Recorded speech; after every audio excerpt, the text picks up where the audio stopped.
Now, Zambia is on a mission to leverage its strengths in order to build a low-carbon, reliable energy system that will help to spur economic growth.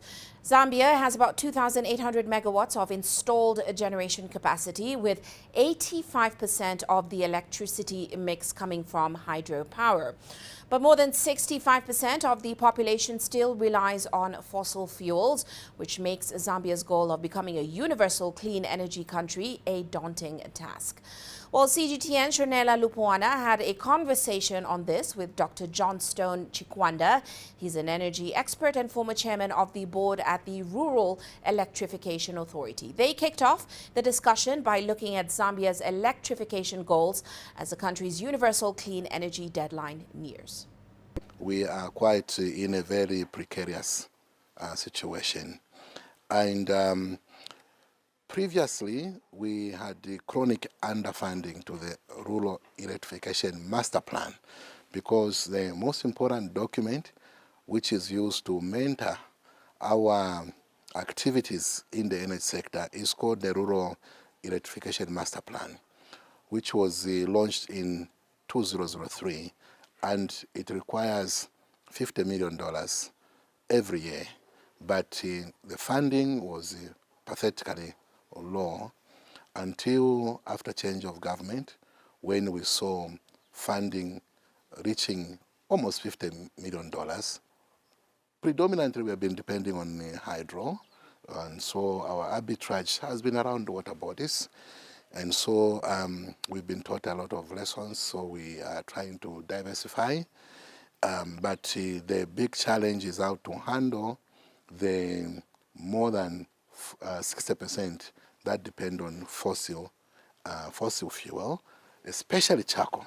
So you mentioned that the country is largely dependent on hydropower generation to boost electricity supply. How has climate change affected your power generation plans when it comes to hydro? So when you have challenges of rainfall, then you have inadequate water in the reservoirs, and so you have to start rationing. So what we've noted is that this climate change is causing too much evaporation from our water bodies. It is also causing a lot of erratic rainfall, patterns, such that with some droughts, So you find that we don't have enough useful water in the Kariba, in the Kafue. So you've got to start rationing the water for production and plunging the country into load management or power load shedding, so to speak.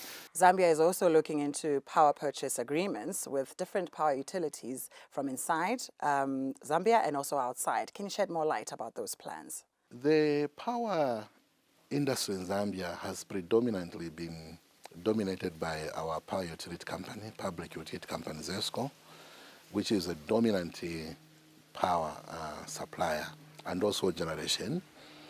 We realize that to come up with to industrialize, we need to open the market. And this was the beginning of the energy sector reforms, so that instead of even having only one player, can we start having more private players participating. But these private players have faced a lot of challenges because of the way the structure of the industry was.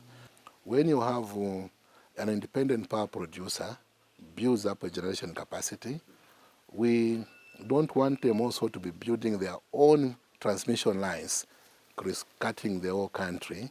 We want to see a situation where some transmission lines can be declared a common carrier.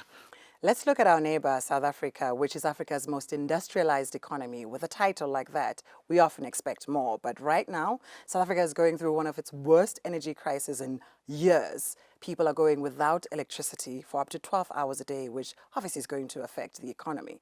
What recommendations would you make for South Africa in order to deal with this crisis? I think the integrated energy resource plan, which you have had sight, is a commendable tool, but it is going to call for patience, because you have to refurbish some of the existing infrastructure, which will still take time. You'll have to reinvest in some, but you are investing at a time that there is so much backlash from the climate change ambassadors who want Africa to migrate, to cleaner pathways. And when I look at South Africa, the asset base that could be stranded in a hastily done transition could be tragic. It can destroy and ruin the economy. So the push to the energy transition must be just. It must be just. And each country must be given its own opportunity to develop its space, because it is not going to be easy for some countries that almost 100% depend on thermal to migrate them to other forms of energy